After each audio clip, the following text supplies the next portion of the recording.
പൂർത്തിയാക്കുകയാണ്. ഈ 20 വർഷം പൂർത്തിയാക്കി എന്റെ ധാരണയിൽ ഇപ്പൊ ഇല്ല ഇങ്ങനൊരു കർമ്മപദ്ധതി ഉണ്ട് എന്നുള്ളത് നമ്മളിപ്പോഴാണ് ഏകദേശം അറിയുന്നത്. പിന്നെ പ്രസിഡന്റിന്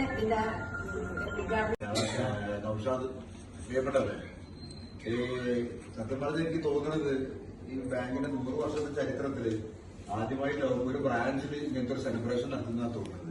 ആ ഒരു സെലിബ്രേഷൻ ഉദ്ഘാടനം ചെയ്യാൻ ഭാഗ്യം ലഭിച്ച പ്രസിഡന്റ് എന്ന രീതിയിൽ ദൈവത്തിനോടും നൗഷാദിനോടും ചരിത്രം ചെയ്യുന്നതിനോട്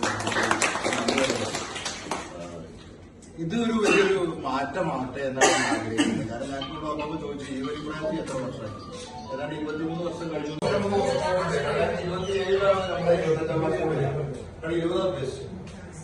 അതായത് ഇങ്ങനത്തെ ഒരു ചുവടുവെപ്പ് നമ്മൾ നടത്തുമ്പോൾ ഒരു ബ്രാഞ്ച് എന്നൊരു ഉപരിയായിട്ട് അത് സ്വന്തം നമ്മുടെ അക്കൗണ്ട്സിന്റെ മെയിൻ ബ്രാഞ്ചിലേക്ക് തരത്തിലേക്ക് ഒരു ബ്രാഞ്ച്, ഓരോ ബ്രാഞ്ചുകളും വളർന്നു വരുന്നതാണ് ബാങ്കിന്റെ ഏറ്റവും വലിയ ഒരു നേട്ടം എന്ന് പറയുന്നത്. പക്ഷെ ഇവിടെ നിൽക്കുമ്പോൾ മറ്റു വലിയൊരു സന്തോഷത്തിലാണ് നമ്മൾ എല്ലാവരും നിൽക്കുന്നത്. എല്ലാവർക്കും അറിയാം, ഔപചാരികമായി പറയുന്നത് വേദിയിൽ എല്ലാവർക്കാണ്. പക്ഷെ ഒരുവിധം എല്ലാവരും കൂടി ഇന്നുകൊണ്ട് ഞാൻ പറയുകയാണ്, ഇന്നലെ നമ്മൾ ഔദ്യോഗിക exit meet, AD exit meet ഔദ്യോഗികമായിട്ട് കഴിഞ്ഞു. കഴിഞ്ഞ വർഷം ഒരു ഭരണസമിതിയുടെ ആദ്യത്തെ